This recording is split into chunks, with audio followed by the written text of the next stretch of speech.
Hello everyone, I Kuldeep Sharma welcome you all to today's discussion session on the most important topic or our very famous MIT series। And इसके अंदर में हम एक जो सबसे important week का आपका टॉपिक होता है उसके बारे में डिटेल में डिस्कशन करते हैं। And usually it's a popular choice जिस बेसिस पे हम डिसाइड करते हैं कि आज हम इसका किस पर्टिकुलर टॉपिक को कवर करेंगे। एंड इस बार का जो वीक था it was a news worthy आपका वीक, और इसके अंदर में बहुत सारे न्यूज वर्थी टॉपिक्स जो थे आपके यहाँ पे कवर करे गए हैं। सो आई थॉट कि इसमें से सबसे इंपॉर्टेंट टॉपिक या टॉपिक जो स्टूडेंट्स वर डिमांडिंग कि हमें कवर करना चाहिए, सो the topic is आर्टिकल 356 और president rule. The context is कि मणिपुर के अंदर में अभी आपका प्रेसिडेंट रूल इंपोज किया गया है and this makes it very important topic for your CLAT examination, for your GK section as well as for your legal reasoning section. तो आज हम आर्टिकल 356 को डिटेल में कवर करेंगे, अच्छे से कवर करेंगे, सो दैट कि आपका अगर लीगल रीजनिंग का क्वेश्चन है तो वो भी आप कर पाए, और अगर जीके में अगर इस टाइप का क्वेश्चन आता है तो उसको भी आप अटेम्प्ट कर पाए। Okay, so let's start with Article 356. So in case you want a precursor to it कि आपको अगर इसका प्राइमर चाहिए, तो अगर आप कल का डेली न्यूज देखेंगे 14 फरवरी का, आप अगर न्यूज एनालिसिस देखेंगे उसमें इमरजेंसी को बहुत शॉर्ट में हमने समझने की कोशिश करा है। अगेन मैं आपको थोड़ा सा ब्रीफ दे देता हूं कि आपके कॉन्स्टिट्यूशन में 3 टाइप की इमरजेंसी बताई हुई है।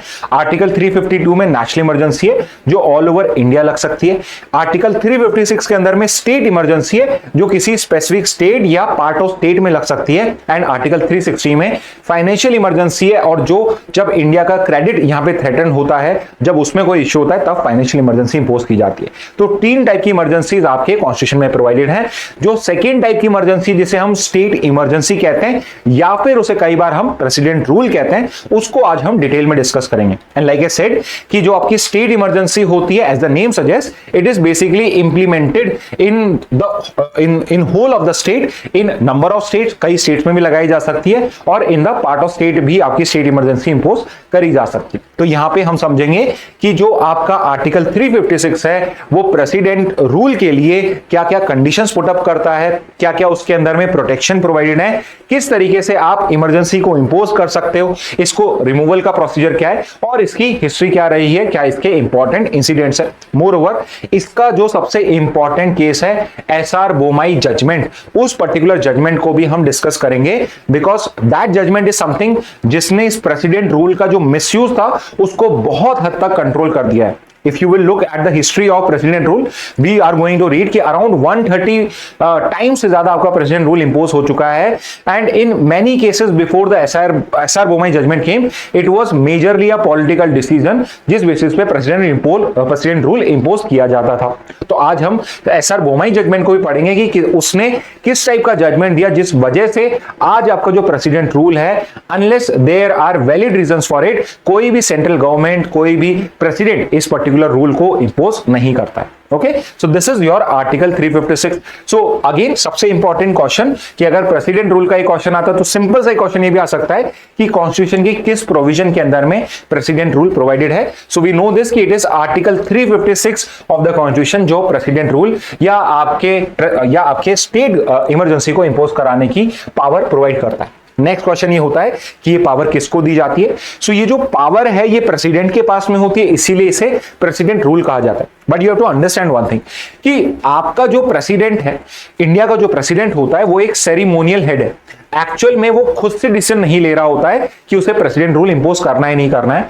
प्रेसिडेंट जो डिसीजन लेता है it is basically on the recommendation of the central government, कि जो सेंट्रल गवर्नमेंट रिकमेंड करती है उस बेसिस पे आपका प्रेसिडेंट डिसीजन लेता है। तो यहां पर भी एग्जांपल के लिए अगर मणिपुर में यहां पे अगर हमने प्रेसिडेंट रूल लगाया है, लेट्स से गवर्नर ने रिकमेंड करा कि प्रेसिडेंट रूल लगा देना चाहिए, which is the usual procedure, तो प्रेसिडेंट यहां पे प्राइम मिनिस्टर और काउंसिल ऑफ मिनिस्टर से बात करता है, और prime minister and council of minister अगर रिकमेंड करते हैं तो प्रेसिडेंट रूल इंपोज किया जाता है।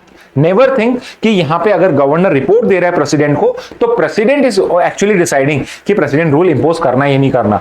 यहां पे president is dependent on the advice of aid and advice of prime minister and council of minister. इसलिए the correct thing to say is कि 356 इंपावर करता है सेंट्रल गवर्नमेंट को to impose direct rule over a state termed as president rule when a state constitutional machinery fails. Okay, तो यहां पे आपका एक ही पर्टिकुलर लाइन में, एक ही पर्टिकुलर स्टेटमेंट में पूरी चीज को समराइज करने की ट्राई करी गई है। अब नेक्स्ट क्वेश्चन ये आता है कि प्रेसिडेंट रूल अगर किसी स्टेट में इंपोज करना है, उसको इन्वोक करना है, तो उसका क्राइटेरिया क्या होता है।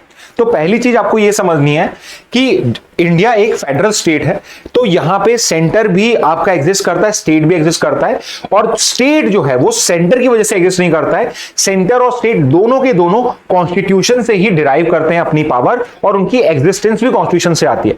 यानी कि ये कहना गलत होगा कि जो स्टेट है वो सेंटर जब तक चाहता है तब तक एग्जिस्ट करता है, दोनों ही आपके फेडरल स्ट्रक्चर में रहते हैं और दोनों का को एग्जिस्ट करने का राइट है।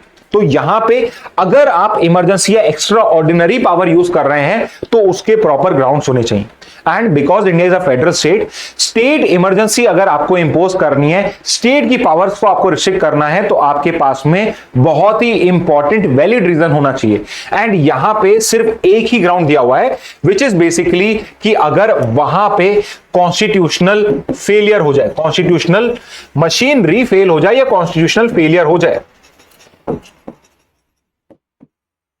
कि आपकी जो गवर्नमेंट है स्टेट में वो एज पर कॉन्स्टिट्यूशन ही नहीं चल सकती है। इस वजह से वहां पे आपका it becomes mandatory, it becomes important कि आप वहां पे उसकी जो गवर्नमेंट है उसको टेक ओवर करें एंड सेंटर वहां पे वापस से लॉ एंड ऑर्डर को स्टैब्लिश करें। Usually law and order is the main reason जहां पे करा जाता है, but law and order reason भी इतना नहीं, छोटा मोटा लॉ एंड ऑर्डर नहीं होना चाहिए। It should be big enough कि इस वजह से कि जो कॉन्स्टिट्यूशन के प्रोविजन है, कॉन्स्टिट्यूशन के वैल्यूज हैं, वो उस पर्टिकुलर स्टेट में इंप्लीमेंट नहीं हो सकते हैं। तो remember this, the only ground on which president rule imposition is allowed is failure of constitutional machinery।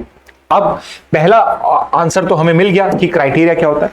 Second जो आपको आंसर आना चाहिए दैट इज बेसिकली कि किस कंडीशंस के अंदर में ये जो पर्टिकुलर कंडीशन है, किस कंडीशंस के अंदर में या किसके कहने पे आप यहां पे प्रेसिडेंट रूल इंपोज कर सकते हो। तो रिमेंबर दिस, इसको प्रेसिडेंट रूल इसलिए कहा जाता है because president is the final authority जो डिसाइड करता है, एंड प्रेसिडेंट जो होता है वो आर्बिट्री डिसाइड नहीं करता है। सो अगर गवर्नर जो है, स्टेट का जो गवर्नर है, वो ये रिपोर्ट प्रोवाइड करे कि स्टेट के अंदर में जो गवर्नमेंट है वो एज पर कॉन्स्टिट्यूशन रन नहीं कर सकती है, या फिर अदरवाइज ऑल्सो प्रेसिडेंट को ये एड एंड एडवाइस मिलती है कि इस पर्टिकुलर गवर्नमेंट, इस पर्टिकुलर स्टेट के अंदर में government as per constitution run नहीं कर सकती। सो इन दोनों ही सिनेरियो के अंदर में अगर प्रेसिडेंट सेटिस्फाइड है तो यहां पे प्रेसिडेंट रूल इंपोज किया जा सकता है। तो इन्वोकेशन क्राइटेरिया क्या है? तो invocation criteria is if the president after the governor's report और otherwise also is satisfied that in this particular state the government can not run as per the constitution, in that particular case the president rule can be invoked. ठीक है, तो समझने की बात यह है कि कॉन्स्टिट्यूशनल मशीनरी का ब्रेकडाउन होना चाहिए एंड प्रेसिडेंट या तो गवर्नर की रिपोर्ट पे या फिर खुद के ही आपकी खुद की सेटिस्फेक्शन के बेसिस पे इस तरीके से इसको इंपोज कर सकता है। एंड रिमेंबर, जब प्रेसिडेंट सेटिस्फेक्शन की बात होती है वो एड एंड एडवाइस पे डिसाइड कर रहा है। ओके, नेक्स्ट पे आते हैं कि लेट्स से कि अगर प्रेसिडेंशियल रूल इंपोज कर दिया गया है तो उसमें क्या क्या चेंजेस होते हैं, क्या क्या चेंजेस होते हैं। तो सबसे इंपॉर्टेंट, प्रेसिडेंट जो होता है वो स्टेट गवर्नमेंट के फंक्शंस को अज्यूम कर लेता है, यानी कि जो प्रेसिडेंट है वो अब स्टेट गवर्नमेंट को रन करेगा, ना कि वहां की स्टेट गवर्नमेंट। तो जो चीफ मिनिस्टर हैं, काउंसिल ऑफ मिनिस्टर हैं, वो आपके डिसमिस हो जाते हैं। The government is dismissed for the part of president rule। President rule जब चल रहा है तब वहां पे गवर्नमेंट एग्जिस्ट नहीं करती है। तो ये इंपॉर्टेंट पॉइंट है and that is the reason why it is called as president rule, because actual में स्टेट गवर्नमेंट को कौन रन कर रहा है? प्रेसिडेंट कर रहा है। Second important point, it declares parliaments authority over state legislative matter. तो आपका शेड्यूल 7 है कॉन्स्टिट्यूशन में, जिसमें 3 लिस्ट मेंशन है, union list, state list and concurrent list. और ये तीनों लिस्ट के अंदर में क्राइटेरिया बहुत क्लियर है। यूनियन लिस्ट पे पार्लियामेंट लॉ बनाता है, स्टेट लिस्ट पे स्टेट लॉ बनाता है, लेजिस्लेटिव असेंबली बनाती है, और कॉन्करेंट लिस्ट पे दोनों बनाते हैं as long as there is no conflict between it. But जब प्रेसिडेंट रूल इंपोज होता है, स्टेट लिस्ट के ऊपर भी जो रूल्स बनाए जाते हैं दोज आर मेड बाय, और लॉज बनाए जाते हैं those are made by the parliament, because आपका जो स्टेट लेजिस्लेटिव असेंबली है वो भी आपका सस्पेंडेड रहता है या डिसॉल्व हो जाता है। ठीक है, तो उस वजह से parliament is the law making authority during the president rule. Third important point क्या है? apart from the general power to run the government, कोई भी ऐसी चीज जो अदरवाइज मेंशन नहीं है, जिनको हम रेस्टिट्यूटरी पावर भी कह सकते हैं, जो भी इंसिडेंटल या कॉन्सिक्वेंशियल प्रोविजंस होते हैं, उन सबको भी फॉर्म करने का पावर, इंप्लीमेंट करने का पावर, वो भी प्रेसिडेंट के पास में ही होता है। ओके, सो ये 3 पॉइंट्स हो जाएंगे। इसके अलावा और क्या स्कोप होता है आपका, तो इसके बाद आपकी लिमिटेशंस पे आ जाते हैं। सो रिमेंबर दिस कि जब आपका प्रेसिडेंट रूल इंपोज किया जाता है तो यहां पे it is just the executive, it is just the executive जो आपका यहां पे सस्पेंडेड है। लेजिस्लेचर जो है वो आपका सस्पेंडेड है, बट आपकी जुडिशरी जो है, फॉर एग्जाम्पल जिस स्टेट के अंदर में भी state emergency, let's say Rajasthan में स्टेट इमरजेंसी अगर लगती है, तो यहां पे जो जोधपुर हाई कोर्ट है आपका और जयपुर में इसकी बेंच है, ये आपका कंटिन्यूइंग फंक्शन रहेगा। सो रिमेंबर, हाई कोर्ट जो होता है वो एज यूजुअल फंक्शन करता रहता है, because they have nothing to do with the governance in a particular state. And second important point है कि जब भी कोई प्रोक्लेमेशन किया जाता है, इमरजेंसी को इंपोज किया जाता है, इसको दोनों हाउसेज में प्रेजेंट करना कंपल्सरी है। Why? Because it is possible कि सेंट्रल गवर्नमेंट जो एक पर्टिकुलर पॉलिटिकल पार्टी हेल्ड करती हो, और लेट्स से किसी स्टेट में अगर अपोजिशन पार्टी है, so may be to destabilise the government, वहां पे वो इंपोज कर देंगे। तो यहां पे जो लेजिस्लेचर होता है, हाउस ऑफ पार्लियामेंट्स होते हैं, ये चेक एंड बैलेंस का काम भी करते हैं, चेक एंड बैलेंस का भी काम करते हैं। That is it is wanted कि जब भी कोई स्टेट इमरजेंसी का प्रोक्लेमेशन होता है तो उसको एक नहीं, लोकसभा और राज्यसभा दोनों हाउसेस से पास करवाना कंपलसरी होता है। और now it is very much possible कि लोकसभा में तो जो रूलिंग पार्टी उसकी मेजॉरिटी होगी, but it is not necessary कि राज्यसभा के अंदर में पूरी की पूरी जो मेजॉरिटी है वो रूलिंग पार्टी की हो। एंड इसमें बिकॉज मेजॉरिटी का स्कोप भी ज्यादा होता है, तो इस वजह से इस टाइप का अगर कोई भी अनकॉन्स्टिट्यूशनल एक्ट कर रहा है प्रेसिडेंट रूल इंपोज करके, तो it becomes very difficult to get approval from both the houses. तो यहां पे हमने एक चेक एंड बैलेंसेस सेटअप करा हुआ है in the constitution itself. Everything is there in the constitution only. इसके बाद ड्यूरेशन और एक्सटेंशन की अगर बात करी जाए कि कोई भी जो आपका प्रेसिडेंट रूल होता है उसका ड्यूरेशन क्या हो सकता है, तो रिमेंबर दिस कि जब भी कोई प्रोक्लेमेशन किया जाता है स्टेट इमरजेंसी का, तो इनिशियली जो प्रेसिडेंट का प्रोक्लेमेशन होता है it is valid for 2 months only. तो जब तक पार्लियामेंट अप्रूव नहीं करती है वो मैक्सिमम 2 months तक के लिए इंपोज हो सकता है। एंड इट इज वांटेड कि जब भी पार्लियामेंट की सिटिंग हो, जब भी पार्लियामेंट की सिटिंग हो, इस टाइप की प्रेसिडेंट रूल को आपको पार्लियामेंट से अप्रूव करवाना पड़ेगा। सो लेट्स से कि अगर नेक्स्ट 2 months के अंदर में पार्लियामेंट का कोई सेशन ही शेड्यूल्ड नहीं है, कोई बजट सेशन नहीं है, कोई मॉनसून सेशन नहीं है, तो उस सिचुएशन में अगर आप प्रेसिडेंट को एक्सटेंड करना चाहते हो तो you have to call a specific parliamentary session also. Special parliamentary session बुलाइए to declare emergency to be legal, और उसी के बाद ही आप इसको 2 महीने तक आप वैलिड रख पाओगे। ओके, अब 2 महीने की वैलिडिटी हो गई, इसके बाद क्या प्रोसीजर होता है। सो रिमेंबर दिस कि कोई भी आपका जो ये प्रेसिडेंट रूल होता है, ये मैक्सिमम एक्सटेंड किया जा सकता है 6 months के विद पार्लियामेंट्री कंसेंट। ओके, तो अगर यहां पे पार्लियामेंट ने अप्रूवल दिया है, एक बार अप्रूवल दिया है, तो फिर ये 6 months के लिए एक्सटेंड होता है। तो 2 महीने से 6 months हो गया। अब मैं क्यों कह रहा हूं कि मैक्सिमम 6 months, बिकॉज इसका मतलब यह है कि एक बार पार्लियामेंट्री से जब अप्रूवल लेते हो आप, लोकसभा राज्यसभा से अप्रूवल लेते हो, तो वो एक अप्रूवल 6 months के लिए ही वैलिड होता है। ओके, 6 months के लिए वैलिड होता है, विच मींस अब आगे क्या करना पड़ेगा। तो इन केस अगर सिचुएशन अभी तक सही नहीं हुई है तो आपको फिर से पार्लियामेंट्री अप्रूवल लेना पड़ेगा, यानी 6 महीने के बाद हर 6 months के पीरियड में आपको री अप्रूवल्स लेना पड़ेगा। बट ये जो री अप्रूवल्स भी हैं, इनकी भी एक लिमिट है। मैक्सिमम इनको आप 6 times ले सकते हो, which means it can be extended up to a maximum of 3 years, up to a maximum 3 years। So again 2-3 चीजें हैं इसमें समझने की। जब प्रोक्लेमेशन किया जा रहा है इमरजेंसी का, स्टेट इमरजेंसी का, तो वो मैक्सिमम 2 months के लिए वैलिड रहेगी विदाउट पार्लियामेंट्री अप्रूवल, जब तक पार्लियामेंट अप्रूव नहीं करती है। अगर पार्लियामेंट ने अप्रूव कर दिया तो वो 6 months तक रह सकती है। ओके, 6 months तक पार्लियामेंट ने अप्रूव करा है तो 6 months के बाद वापस से आप पार्लियामेंट्री अप्रूवल लोगे। तो जब आप सेकेंड टाइम पार्लियामेंट्री अप्रूवल लोगे तो फिर 6 months के लिए, फिर से आप 6 months कंप्लीट हो जाएंगे, 1 साल कंप्लीट हो जाएगा, फिर से आप पार्लियामेंट्री अप्रूवल लोगे, फिर 6 months के लिए, और इस तरीके से आप टोटल ऑफ 3 years तक इसको कंटिन्यू कर सकते हो, not more than that. Okay तो मैक्सिमम 3 मंथ्स के लिए होता है। एंड वेरी इंपॉर्टेंटली, जब आपको 2 बार अप्रूवल मिल गया, मतलब जब पहला साल कंप्लीट हो जाता है, 1 साल हो चुका है, 12 मंथ्स हो चुके हैं, उसके बियॉन्ड अगर आपको एक्सटेंड करना है तो उसके लिए आपके पास में ये कंडीशन, इन 2 में से एक कंडीशन कंपलसरी है। पहली कंडीशन तो ये है कि उस केस में अगर नेशनल इमरजेंसी इंपोज्ड है तो आपकी स्टेट इमरजेंसी एक्सटेंड करी जा सकती है। ओके तो अगेन, अगर नेशनल इमरजेंसी ऑपरेशन में है किसी पार्ट ऑफ में, तो अगर पूरे इंडिया में है तो स्टेट इमरजेंसी की रिक्वायरमेंट ही नहीं।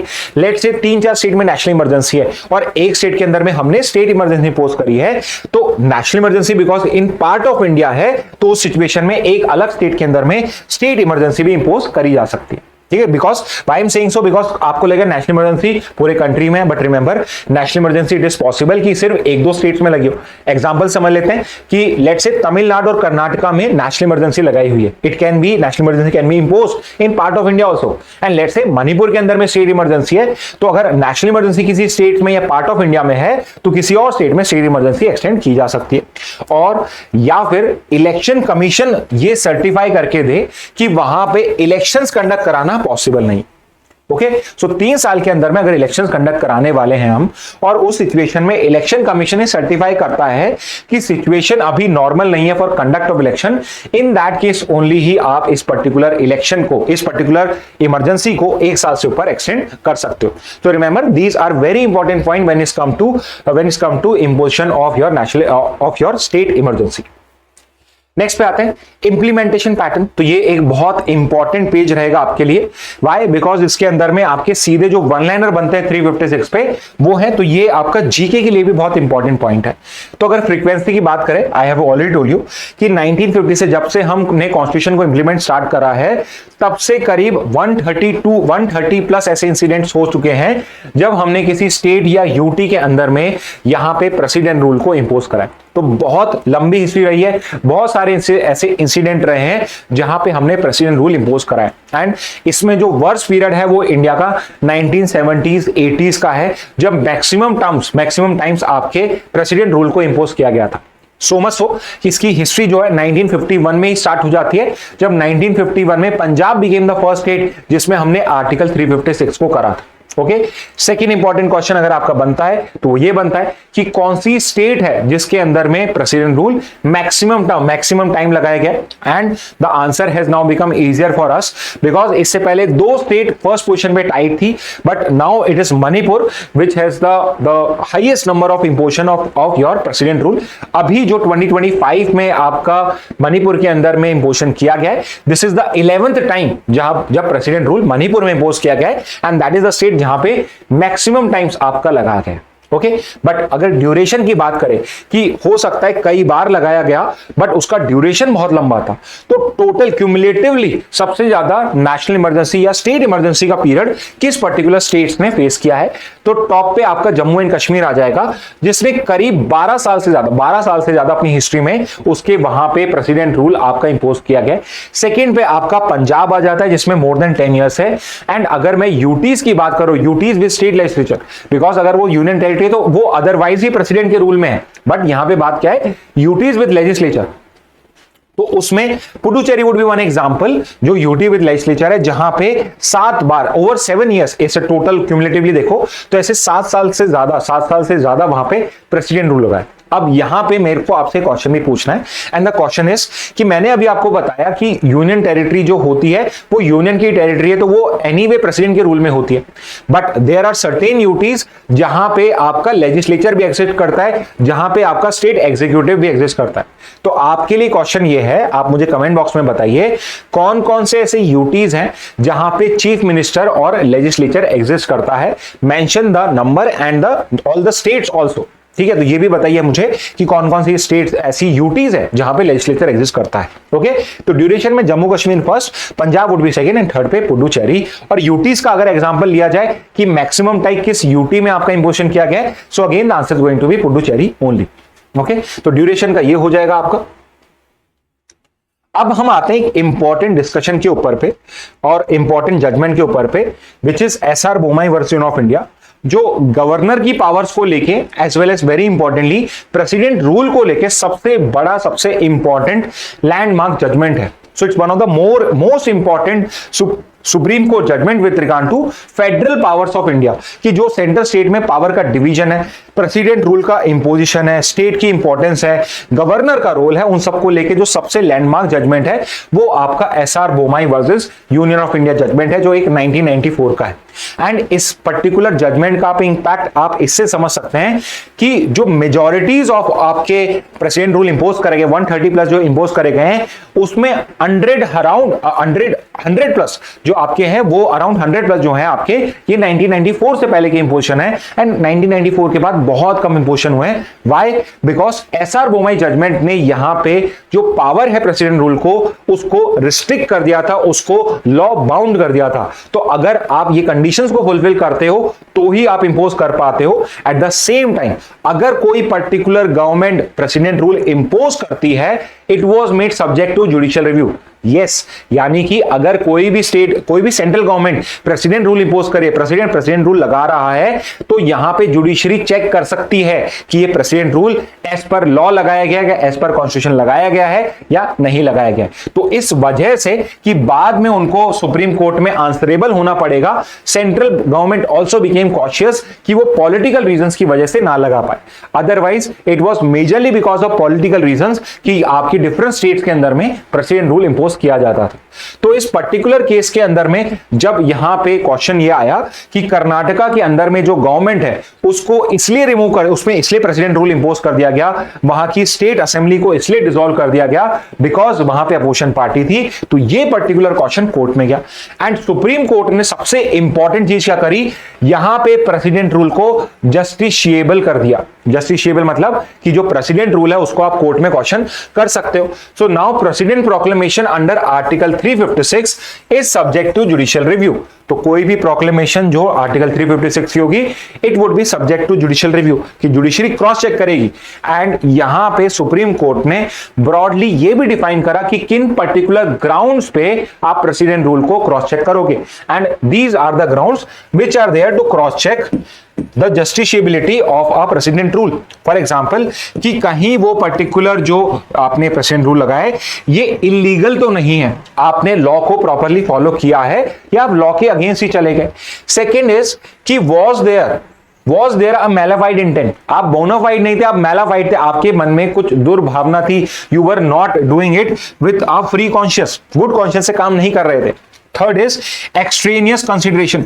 सो एक्सट्रेनियस मतलब आउटसाइड कंसिडरेशन, कि जो एक्चुअल ग्राउंड्स हैं जैसे कॉन्स्टिट्यूशनल मशीनरी का ब्रेकडाउन, उसकी बजाय कुछ और रीजन से आपने लगाया है। So this also becomes a ground जिस पे आप क्रॉस चेक कर सकते हो, जस्टिफाई कर सकते हो या जस्टिफाई कर सकते हो आपका कि प्रेसिडेंट रूल करेक्ट है या नहीं है।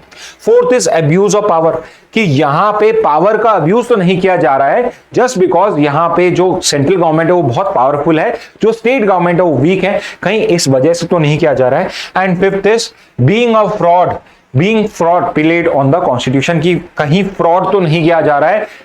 देखने में तो या ऐसे लगता तो नहीं है कि यहां पे एक्चुअल में कोई लॉ को ब्रेक डाउन करा गया या कॉन्स्टिट्यूशन के प्रोविजंस को के अगेंस्ट में किया गया है, सब कुछ एज पर लॉ लग रहा है, बट एक्चुअल में यहां पे इंटेंशन कुछ और है। स्टेट गवर्नमेंट फंक्शन कर सकती थी but because the state government was poor या मेजॉरिटी नहीं थी, तो समहाउ पॉलिटिकल रीजंस की वजह से कहीं यहां पे डिफ्रॉड करने की तो कोशिश नहीं है। So these are some of the grounds जो सुप्रीम कोर्ट ने एसआर बोमाई जजमेंट के अंदर में पुट अप करे थे, which led to a change in the implementation of Article 356 also. And impact क्या रहा इसका? The impact was कि इसने arbitrary imposition जो थे उनको totally बहुत हद तक reduce कर दिया, simply because कि अब आपका कोर्ट में जाके क्वेश्चन किया जा सकता है। Moreover, what about the state of legislative assembly? तो यहां पे स्टेट लेजिस्लेचर जो है, जो स्टेट में आपकी लेजिस्लेटिव असेंबली है, कोर्ट ने ये बोला कि जब तक पार्लियामेंट का अप्रूवल नहीं मिलता है तब तक आप उसे डिसॉल्व नहीं कर पाओगे। Why I am saying so? Because legislative assembly dissolve अगर हो जाती है तो वापस से रिलेक्शन होता है। एंड अगर लेट्स से यहां पे सेंट्रल गवर्नमेंट है, जो पॉलिटिकल पार्टी सेंट्रल गवर्नमेंट है उसको ये लग रहा है कि अगर यहां पे असेंबली डिसॉल्व हो जाती है और इलेक्शंस होते हैं, so we are going to win that election, तो they would easily want to dismiss all the government जो अपोजिशन रूल्ड है।